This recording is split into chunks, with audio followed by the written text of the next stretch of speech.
5:30 वाजता देवीच्या 12 गाड्या नवसाचा ओढण्याचा कार्यक्रम होईल। त्या कार्यक्रमामध्ये जिल्ह्यामध्ये देवीचा त्रिशूळ गड ओढला जातो आणि भंडे खेळण्याचा कार्यक्रम होईल। त्यानंतर सायंकाळी 5:30 वाजता 12 गाड्या ओढल्या जातील।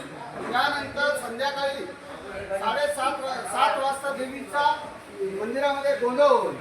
गोंधळानंतर 7:30-8 वाजता देवीची रथ मिरवणूक पालखी भवानी माता मंदिरापासून निघून ती मारुती मंदिरापर्यंत जाईल। तिथं भेट घेऊन त्याच्यामध्ये या रथ मिरवणुकीमध्ये देवीच्या पालखीमध्ये सोंग घेतलेला असतो। सोंगामध्ये 2 ओरिजिनल तलवारी असतात याच्या देवीच्या हातामध्ये आणि भंडे खेळण्याचा कार्यक्रम त्याच्यासोबत होऊन ती रथ मिरवणूक मारुती मंदिराला भेट देऊन परत त्याचा विसर्जन मंदिराजवळ होईल।